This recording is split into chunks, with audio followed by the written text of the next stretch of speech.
Bienvenue sur la chaîne du côlon en vacances. Si tu as la RCUH et que tu as tendance à te retenir d'aller à la selle sous prétexte que ce n'est pas le bon moment, arrête ça tout de suite.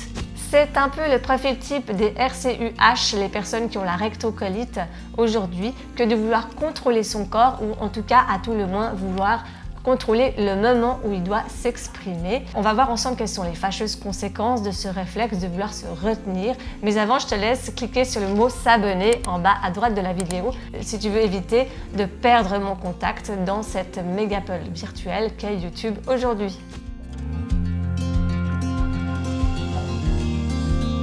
Alors que tu sois en crise ou non en ce moment de rectocolite, se retenir d'aller aux toilettes est de toute façon un problème. Alors on va commencer par ceux qui ne sont pas en crise et en fin de vidéo, je parlerai de ceux qui sont en crise. Pour ceux qui ne sont pas en crise et qui ont tendance à se retenir d'aller aux toilettes, le souci, c'est que premièrement, c'est une abnégation de soi. Ça veut dire que on va toujours faire passer l'extérieur avant ses propres besoins primaire. Alors c'est le profil type des personnes qui ont la RCUH, sans vouloir faire non plus trop d'exagération, évidemment qu'il y a des variations interpersonnelles, mais souvent ce sont des personnes qui sont ambitieuses et exigeantes, surtout par rapport à elles-mêmes. Et donc elles vont mettre à mal leur côlon au profit du socialement correct, et ce pendant des années. En fait, c'est un doux mélange entre le besoin de garder le contrôle de soi et le sentiment de gêne vis-à-vis de sa propre humanité qui fait que dans des situations souvent d'ailleurs professionnelles,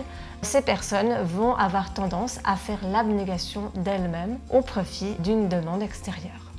Alors typiquement parmi ceux qui me consultent, j'ai eu le cas d'un avocat qui se retenait toute la journée d'aller aux toilettes pour ne pas laisser son client seul dans le bureau. Et puis, lorsque enfin la journée était passée, et bien là, il s'autorisait à se relâcher.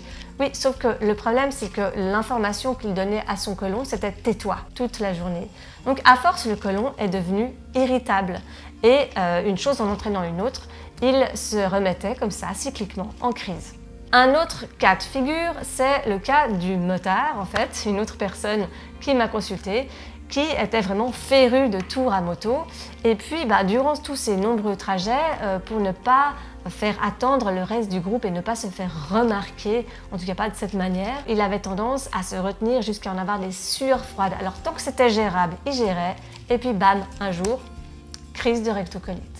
Enfin, troisième exemple, l'exemple d'un producteur de musique qui, soucieux d'éviter de couper le flot de son inspiration, eh bien, se retenait à longueur de journée et puis déterminait qu'à la fin de la journée, à telle heure, c'était le moment d'y aller.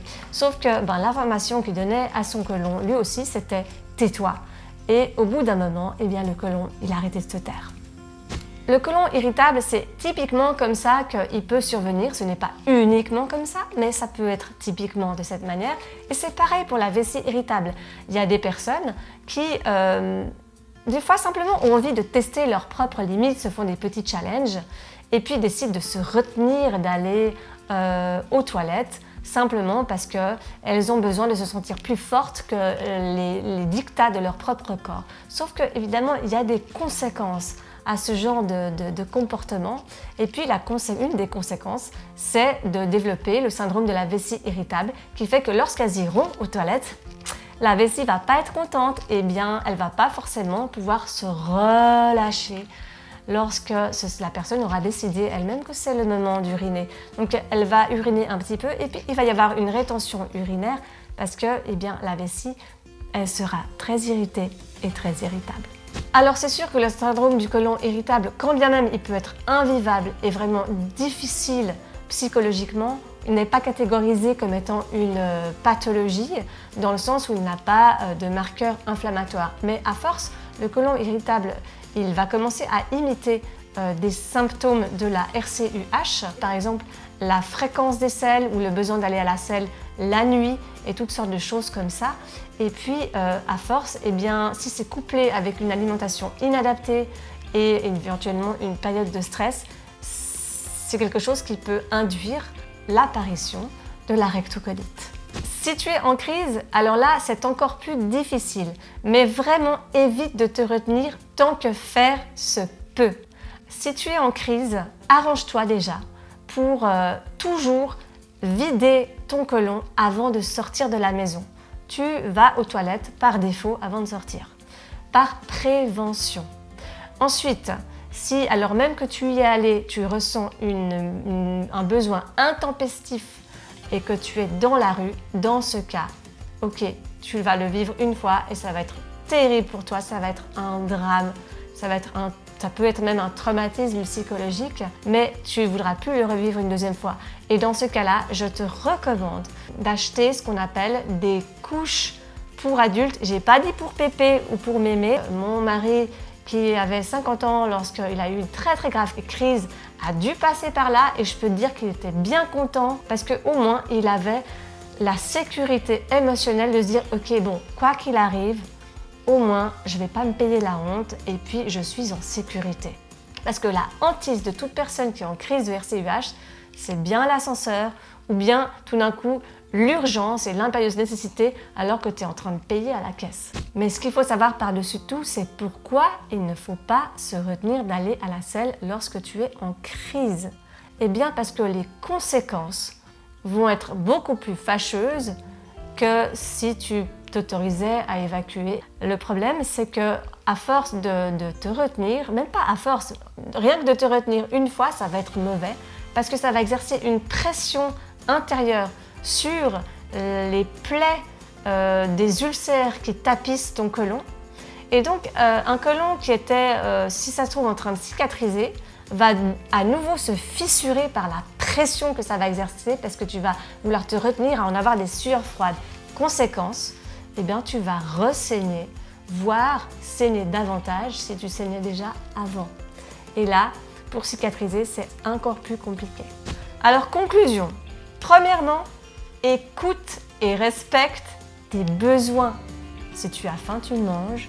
Si tu es ensommeillé, arrange-toi pour pouvoir dormir. Et si tu as besoin d'aller aux toilettes, eh bien va aux toilettes. Ne te retiens pas, quelle que soit la situation ou le contexte.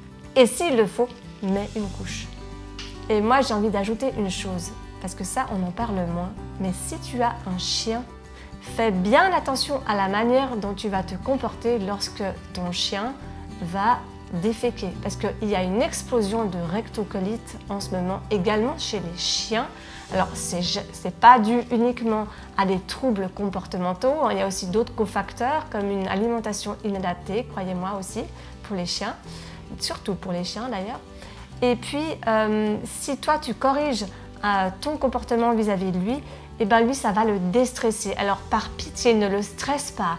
Si par hasard il défèque au mauvais moment ou au mauvais endroit, eh bien tant pis, assume, tu ramasses ses excréments et puis tu nettoies. Mais arrange-toi pour qu'il puisse se libérer dans un bon endroit, un endroit approprié pour lui. En tout cas, si ce sujet des chiens t'intéresse, j'en parlerai aussi dans une prochaine vidéo. Et moi, je te dis d'ici là, prends bien soin de toi et surtout de ton côlon. Bye bye!